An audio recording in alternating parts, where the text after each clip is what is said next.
जय श्री महाकाल, जय माँ कामाख्या।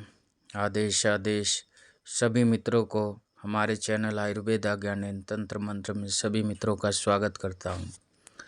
यह जो आप आज वनस्पति देख रहे हैं, यह सालपर्णी का ही एक प्रजाति है, जिसको बड़ी सालपर्णी मयूरपुच्छी मुद्रिका झाड़ के नाम से भी जाना जाता है। यह भी बहुत ही कारगर और प्रसिद्ध वनस्पति है और तंत्र में प्रयोग की जाने वाली अति गुप्त वनस्पति है, और यह भी बहुत ही कम मात्रा में अब मिल रही है। ये भी विलुप्त होते जा रही है वनस्पति है। ये बहुत ही खूबसूरत इसके जो मुद्रिका नुआ बनी हुई है, इसको देख के इसको मयूर के पूंछ के जैसे लगता है देखने से, इसीलिए इसे मयूर पुच्छी भी कहते हैं। यह अत्यंत ही कारगर और बहुत ही मने काम करने लायक, ये बहुत ही रोगों पर असर करने वाली यह वनस्पति है और इसका बहुत ही उपयोग है। जैसे कि मान लीजिए अभी औषधीय प्रयोगों में अगर बात लिया जाए, अगर जिस किसी को भी हमेशा पेट में दर्द रहता है, उसके लिए एक परीक्षित योग बताता हूँ। शनिवार के दिन इसके जड़ को पूजन विधि विधान से करके, इसको खनन करके इसको उखाड़ लेंगे और इसका पाउडर बना लेंगे। पाउडर बना के गुड़ के साथ इसको गोली नुमा बना करके रख लेंगे।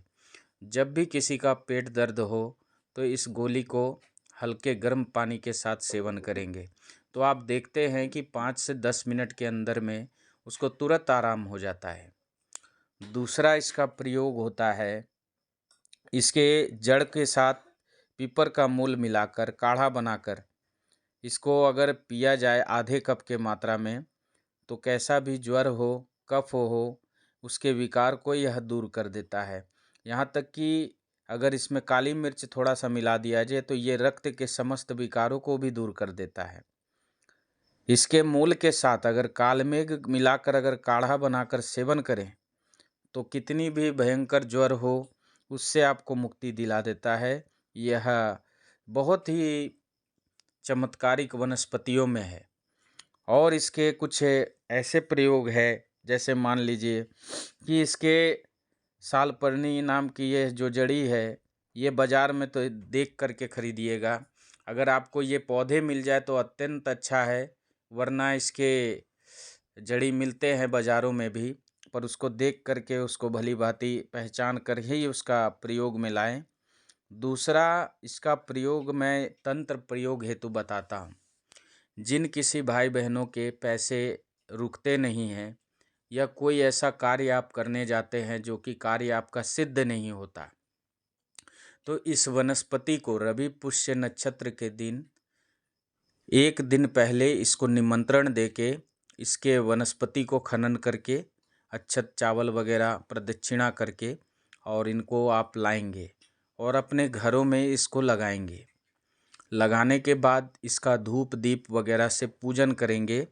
और जब भी किसी कार्य हेतु आप जाते हैं तो इसकी जो ये मोरनुमा ये जो ऊपर में देख रहे चिपनी चिपनी जैसी बनी हुई है, इसको कम से कम 7 टुकड़े लेकर के या एक डाल छोटा सा तोड़ के टुकड़ा अपने पर्स में रख कर जाएंगे, तो आप देखेंगे कि आपके कैसे भी उलझे कार्य हो वो सिद्ध हो जाते हैं। अगर आपके पर्स में पैसे नहीं टिकते, आप कितना भी कमाते हो वो खर्च हो जाता है, तो शनिवार के दिन इसका पूजन विधि विधान से करके और इसके छोटे से जड़ को आप निकाल लेंगे और हनुमान जी के मंदिर में जा कर के उनके चरणों में लगी हुई सिंदूर से उसका लेपन करेंगे और 7 बार मौली धागे से इसको लपेट करके अपने यंत्र में भर भर के और इसे धारण करना है।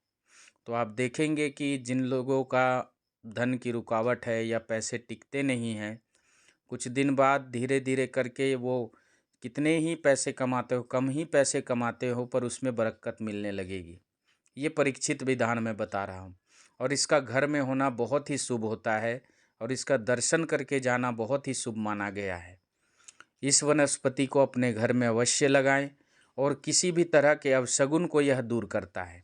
घर में अगर जिसके भी ये सालपर्णी जो बड़ी सालपर्णी है अगर लगी हुई है, तो उसके घर में रोग बला दोष या किसी तरह की ऊपरी बाधा प्रवेश नहीं करती अशुभ उस घर में नहीं होता। ये बहुत ही चमत्कारिक वनस्पति है। कई तंत्रों में और कई वनस्पति औषधीय प्रयोगों में भी इसका उपयोग किया जाता है, जो कि 10 मूल के अंदर भी इस वनस्पति का उपयोग किया जाता है। तो आशा करता हूँ हमारा वीडियो आपको अच्छा लगे तो शेयर, सब्सक्राइब, लाइक ज़रूर करें और आने वाली वीडियो को देखने के लिए हमारे चैनल में यूं ही जुड़े रहें। आज के लिए बस इतना ही। जय श्री महाकाल, जय माँ कामाख्या, जय माँ तारा। आदेश आदेश आदेश।